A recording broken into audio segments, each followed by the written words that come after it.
graça e a paz do Cordeiro. Dando sequência à nossa exposição em Apocalipse, eu peço então que você abra, por favor, a sua Bíblia em Apocalipse, capítulo 18. Esse capítulo tem como título a queda da Babilônia. E nos meus estudos eu queria dar um outro título para esse capítulo. Não somente a queda, mas a ruína completa da Babilônia. Apocalipse capítulo 18 diz assim: depois disso vi outro anjo que descia dos céus, tinha grande autoridade, e a terra foi iluminada por seu esplendor. E ele bradou com voz poderosa: caiu a grande Babilônia. Ela se tornou habitação de demônios e antro de todo espírito imundo, antro de toda ave impura e detestável, pois todas as nações beberam do vinho da fúria da sua prostituição. Os reis da terra se prostituíram com ela à custa do seu luxo excessivo. Os negociantes da terra se enriqueceram. Então ouvi uma outra voz dos céus que dizia: saiam dela, vocês, povo meu, para que vocês não participem dos seus pecados, para que as pragas que vão cair sobre ela não os atinjam. Pois os pecados da Babilônia acumularam-se até os céus, e Deus se lembrou dos seus crimes. Retribuam-lhe na mesma moeda, paguem-lhe em dobro pelo que fez, misturem para ela uma porção dupla no seu próprio cálice. Façam-lhe sofrer tanto tormento e tanta aflição, como a glória e o luxo a que ela se entregou. Em seu coração ela se vangloriava: estou sentada como rainha, não sou viúva e jamais terei tristeza. Por isso, num só dia, as suas pragas a alcançarão: morte, tristeza e fome, e o fogo a consumirá, pois poderoso é o Senhor Deus que julga. Quando os reis da terra, que se prostituíram com ela e participaram do seu luxo, virem a fumaça do seu incêndio, chorarão e se lamentarão por ela. Amedrontados por causa do tormento dela, ficarão de longe e gritarão: ai, a grande cidade, Babilônia, cidade poderosa! Em apenas uma hora chegou a sua condenação. Os negociantes da terra chorarão e se lamentarão por causa dela, porque ninguém mais compra a sua mercadoria, artigos como ouro, prata, pedras preciosas e pérolas, linho fino, púrpura, seda e tecido vermelho, todo tipo de madeira de cedro e peças de marfim, madeira preciosa, bronze, ferro e mármore, canela e outras especiarias, incenso, mirra e perfume, vinho e azeite de oliva, farinha fina e trigo, bois e ovelhas, cavalos e carruagens, e corpos e almas de seres humanos. Eles dirão: foram-se as frutas que tanto lhe apeteciam. Todas as suas riquezas e todo o seu esplendor se desvaneceram, nunca mais serão recuperados. Os negociantes dessas coisas que enriqueceram à custa dela ficarão de longe, amedrontados com o tormento dela, e chorarão e se lamentarão, gritando: ai, a grande cidade, vestida de linho fino, de roupas de púrpura e vestes vermelhas, adornada de ouro, pedras preciosas e pérolas. Em apenas uma hora, tamanha riqueza foi arruinada. Todos os pilotos, todos os passageiros e marinheiros dos navios e todos os que ganham a vida no mar ficaram de longe. Ao verem a fumaça do incêndio dela, exclamarão: que outra cidade jamais se igualou a esta grande cidade?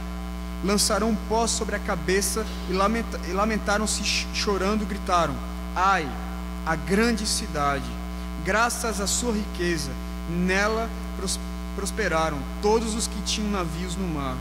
Em apenas uma hora ela ficou em ruínas. Celebrem o que se deu com ela, ó céus, celebrem, ó santos, apóstolos e profetas.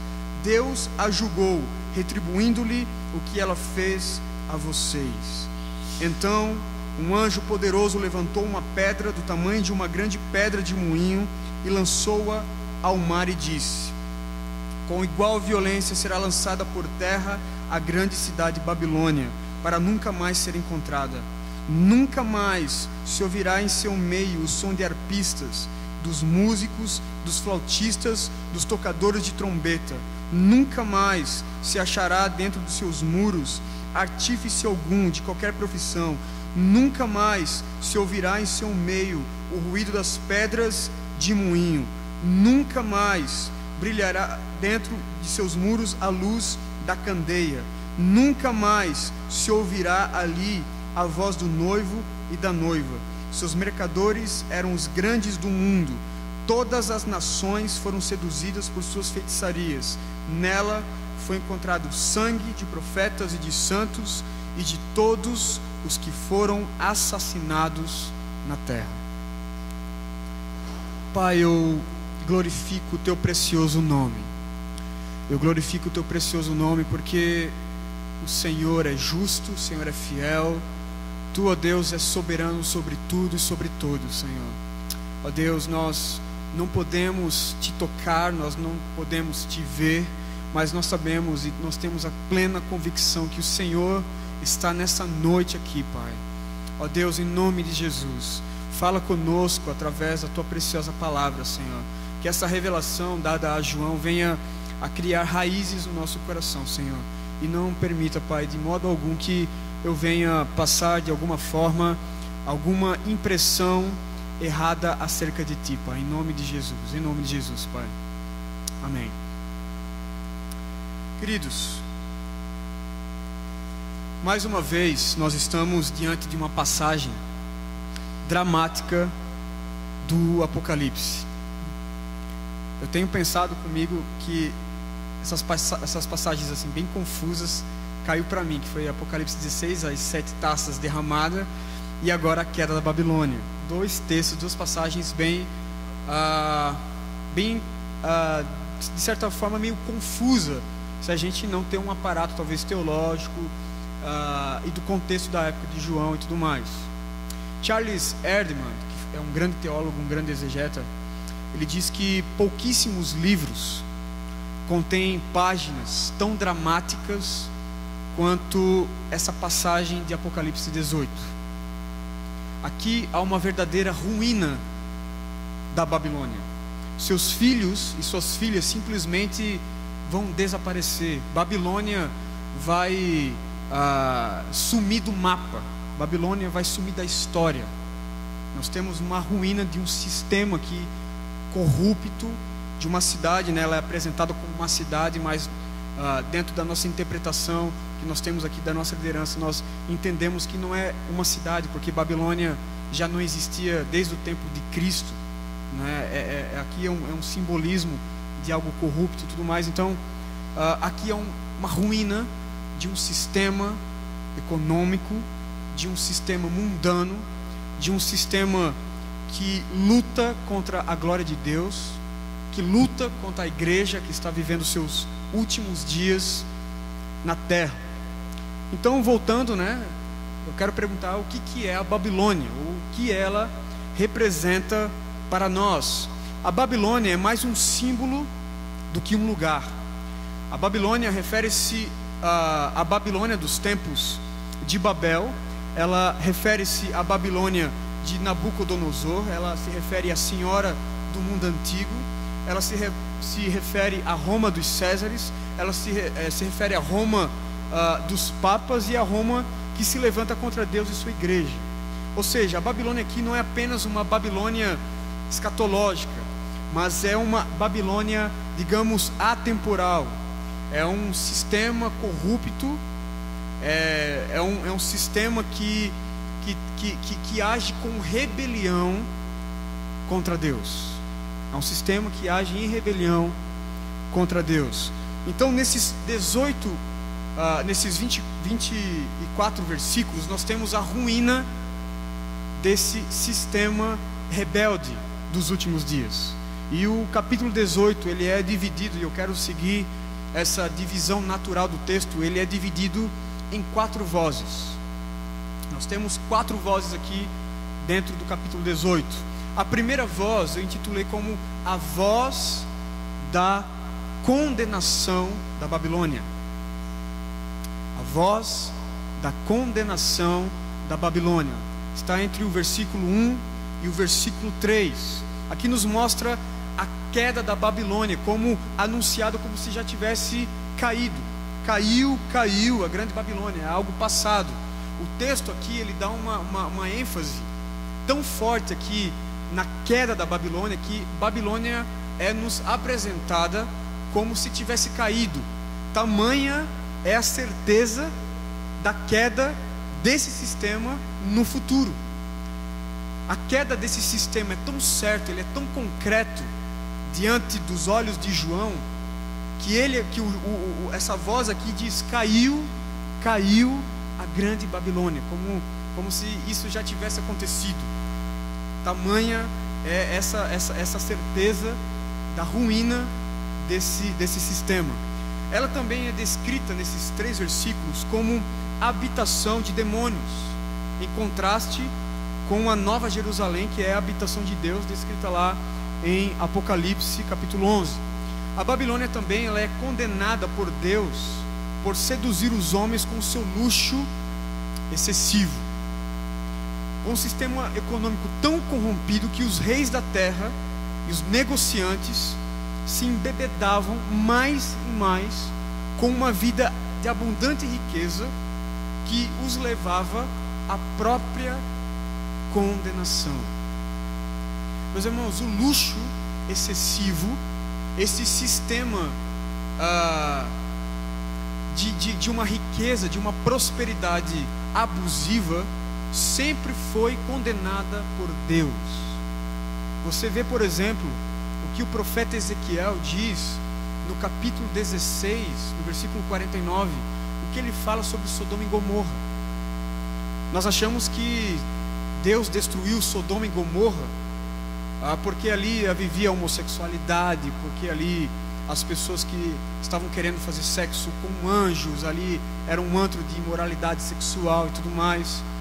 Mas o profeta Ezequiel, ele fala lá no capítulo 16, versículo 49, que o pecado de Sodoma, que mais afligia o coração de Deus, era que ela era próspera, ela era rica, ela tinha abundância de pão, mas ela nunca estendeu a sua mão para o órfão e para a viúva. É incrível isso. Quando eu me deparei com esse versículo, estudando Ezequiel, é chocante, porque nós temos ali uma outra perspectiva do relato da destruição de Sodoma. O versículo diz assim: este é o pecado da tua irmã Sodoma: prosperidade, abundância de pão, mas nunca estendeu a sua mão para o pobre, para a viúva, para o menos favorecido. Então, esse luxo excessivo, esse luxo abusivo de cidades, de pessoas, sempre foi condenado na Bíblia. Nós temos ainda uma segunda voz, que vai do versículo 4 ao versículo 8, e eu chamo essa voz de a voz da salvação. A voz da salvação. Diante de uma eminente destruição e ruína da Babilônia, Deus salva e chama o seu povo para um compromisso. Sai dela, povo meu. Sai dela, povo meu. É como se Deus estivesse falando: eu não quero que vocês fiquem divididos entre o meu reino e o reino da Babilônia. Eu não quero que vocês fiquem divididos entre os anjos e os demônios. Eu não quero que você fique dividido entre a habitação dos demônios e a habitação de Deus. Eu não quero que vocês fiquem divididos entre prosperidade e reino de Deus. Eu não quero que vocês fiquem divididos entre sistema corrupto e reino dos céus e reino de Deus. Eu quero que vocês saiam daí. Saia dela, povo meu. Deus sempre ele entra com uma providência de salvação. Aqui ele chama o seu povo para um compromisso.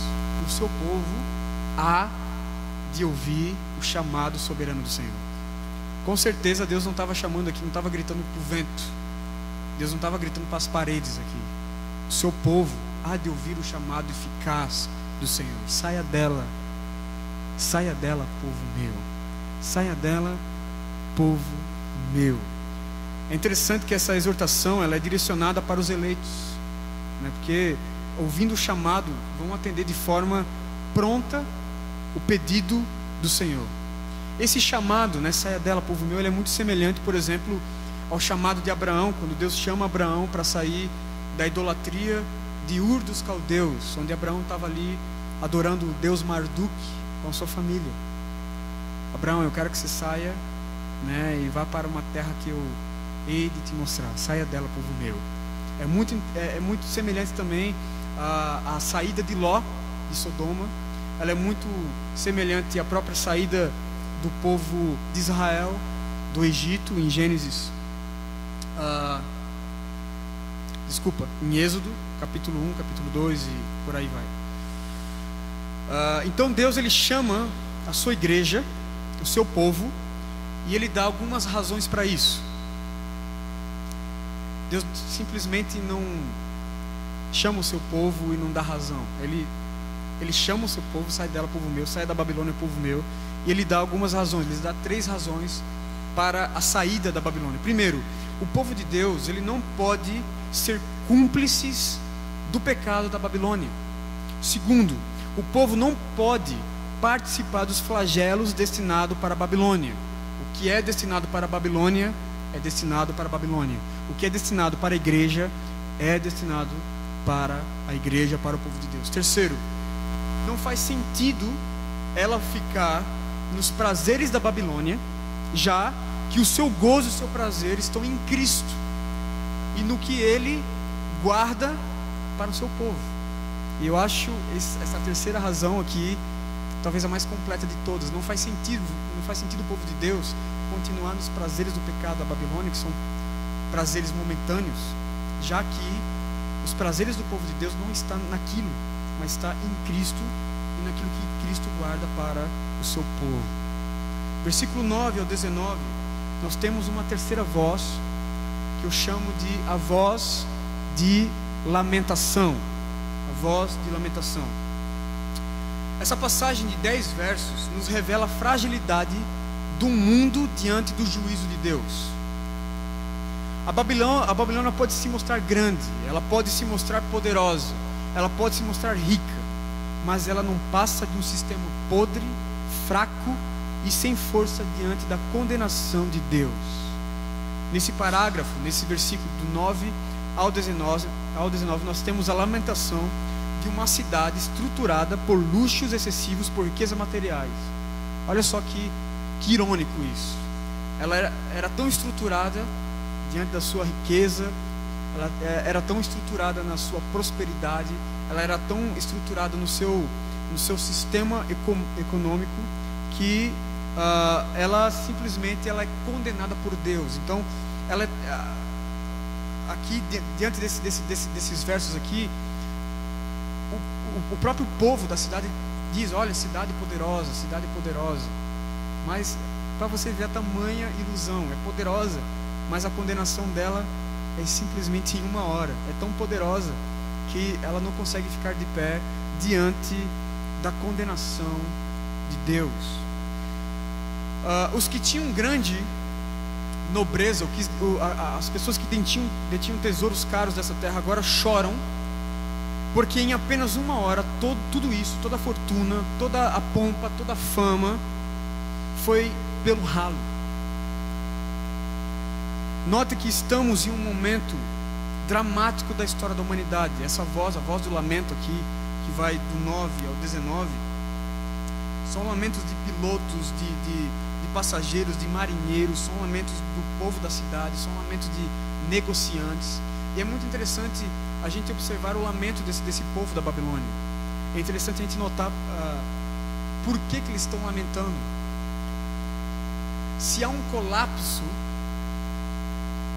na economia, com certeza a gente passando fome. Se há um colapso na economia global, com certeza vai ter gente morrendo sem comida, sem água, né? Não vai ter luz, como nós vamos ver alguns versículos adiante. E eles se lamentam pelos bens materiais. Eles pouco se importam com o próximo. eles pouco se importam aqui com os homens. Você não vai ver eles lamentando pelo seu irmão. Você não vai ver eles se lamentando pela sua família. Tamanho é a sedução da riqueza, tamanha a sedução da prosperidade abusiva que a Babilônia dá aos seus filhos e às suas filhas. Eles nem se lembram da humanidade aqui. Eles se lamentam porque eles perderam, os negociantes não estão mais vendendo suas mercadorias. Eles se lamentam porque seus negócios estão indo para o ralo. É interessante isso. Esse é o vinho da Babilônia. É um veneno, não é um vinho, é um veneno. Porque você simplesmente fica cego diante de uma riqueza abusiva. Do versículo 20 ao 24, nós temos uma quarta voz que eu chamo de a voz da celebração.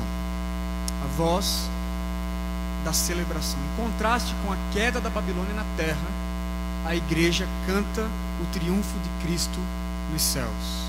O mundo passa, a Babilônia cai, os reis choram, o dinheiro acaba, mas a igreja canta triunfantemente com Cristo nas alturas.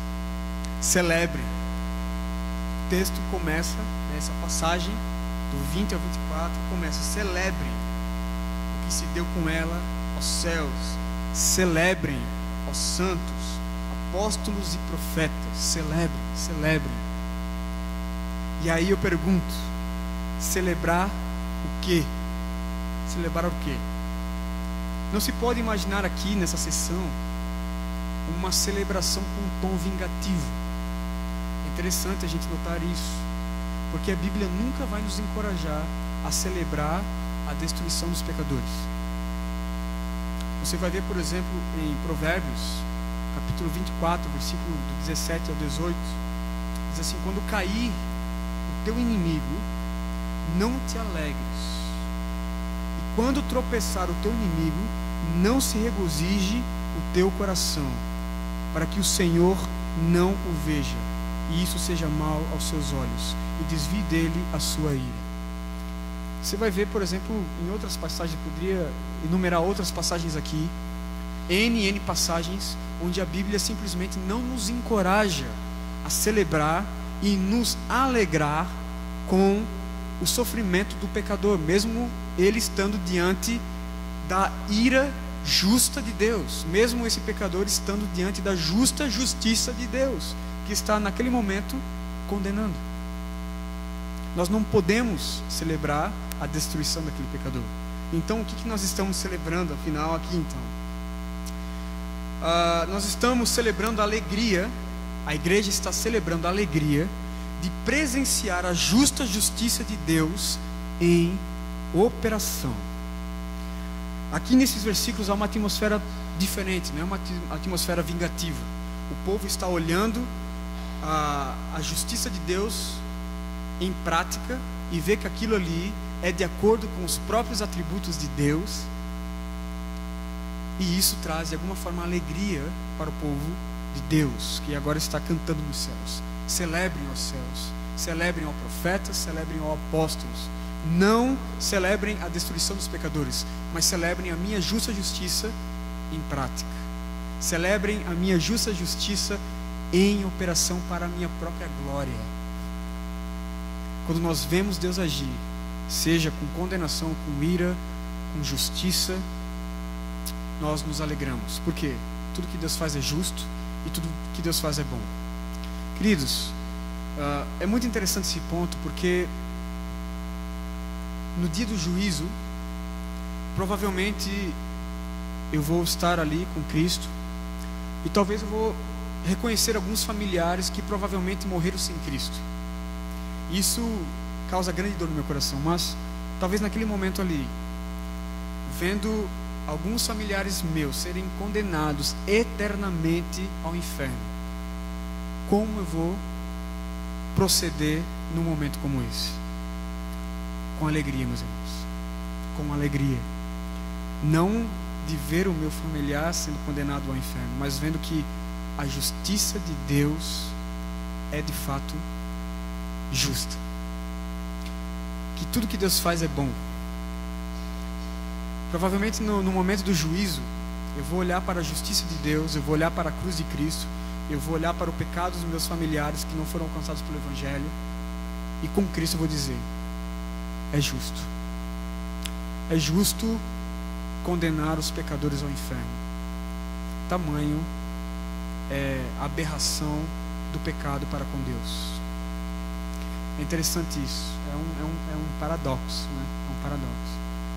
Você se entristece diante de um cenário como esse. Nós não estamos presenciando isso, nós ainda vamos presenciar, mas é algo que você se entristece por ver que pessoas vão ser condenadas por ainda estarem na Babilônia, e mesmo assim é uma alegria, porque você vê a justa justiça de Deus em operação para a sua própria glória. É interessante isso.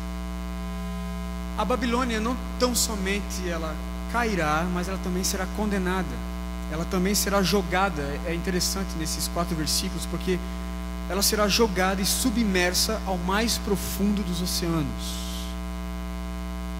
Isso nos revela a total extinção desse sistema. Quando o anjo ele pega uma pedra do tamanho de uma pedra de moinho e joga a Babilônia com essa pedra de moinho ao mar, é como se estivesse sepultando para todo sempre esse sistema rebelde contra Deus. Note nesses 4 versículos a expressão nunca mais, que é utilizada aqui 6 vezes. Nunca mais ela será encontrada, nunca mais será ouvida uma canção nela, nunca mais ela terá um cidadão profissional, nunca mais ela terá qualquer meio de levantar recursos, né? A pedra do moinho vai parar.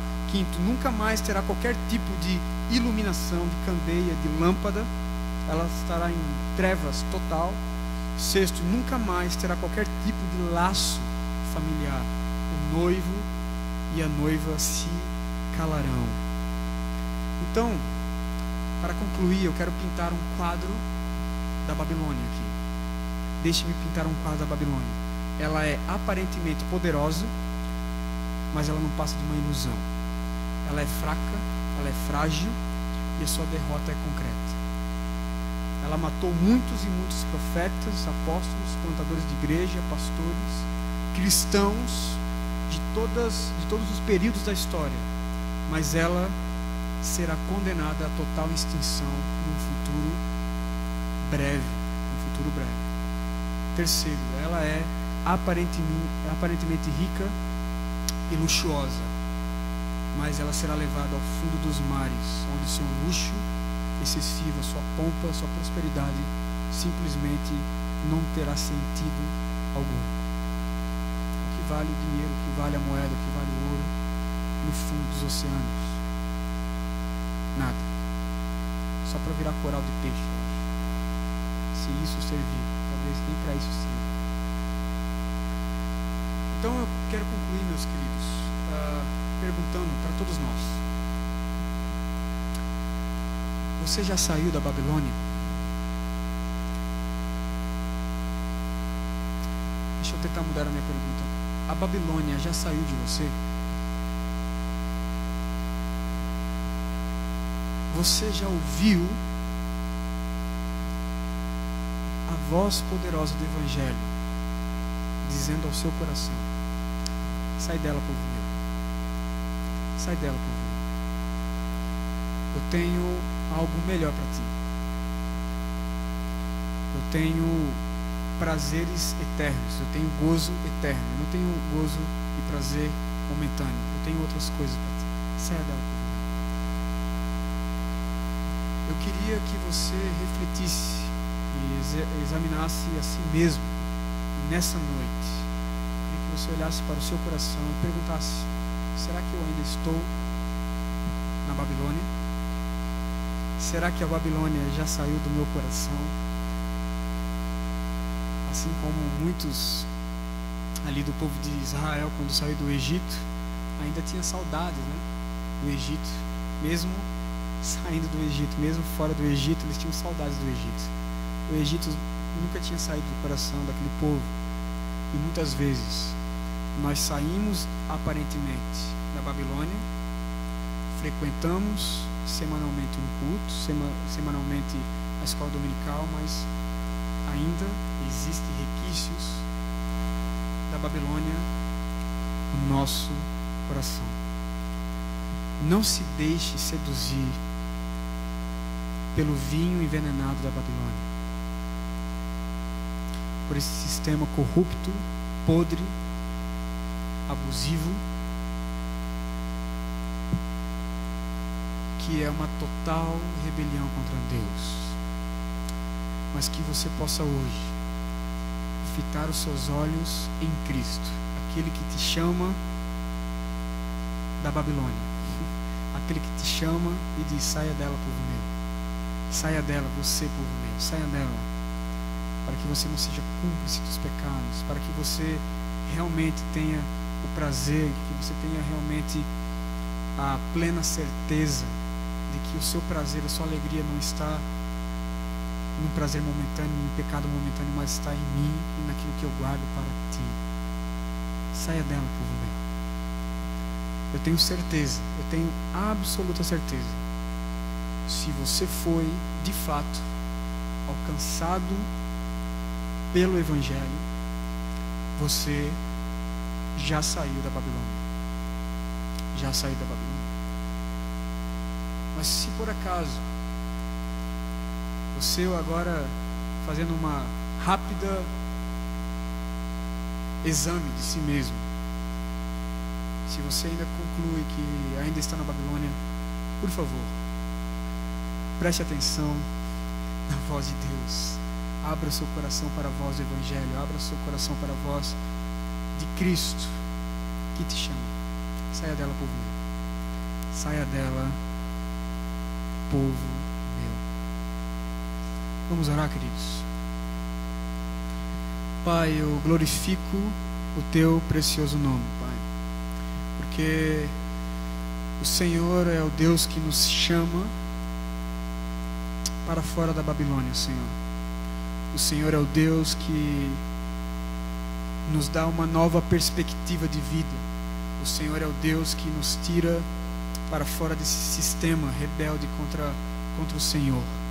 Ó Deus, em nome de Jesus, se porventura algum dos meus irmãos aqui ainda vive na Babilônia, ainda vive no sistema desse mundo, que o Senhor possa chamá-lo para fora, Deus. Ó Deus, em nome de Jesus, que ele possa ouvir a tua voz eficaz, a tua graça eficaz, chamando-o para fora da Babilônia, Senhor. Em nome de Jesus, em nome de Jesus, que os nossos olhos, o nosso coração e o nosso prazer possa estar em ti, Senhor. Porque todos os prazeres desse mundo, todas as riquezas abusivas desse mundo, de fato não são para a tua igreja, Pai. A glória é para a tua igreja, Senhor. A tua glória é para a tua igreja, a tua presença é para a tua igreja, Senhor. O teu perdão, ó Deus, é para a tua igreja, a tua misericórdia é para a tua igreja, a tua graça, Senhor. Ó Deus, em nome de Jesus, em nome de Jesus, não permita, Pai, que possamos viver com a Babilônia dentro do nosso coração, mesmo frequentando cultos semanais, Senhor, em nome de Jesus. Não permita isso, Senhor, não permita isso, mas que tu possa tirar todo esse sistema do nosso coração, Senhor, e que a nossa alegria plena, a nossa alegria que nos traz um verdadeiro regozijo de alma, Pai, possa ser a alegria que vem de ti, Senhor, que está em ti e para ti, Senhor, em nome de Jesus, em nome de Jesus. Amém.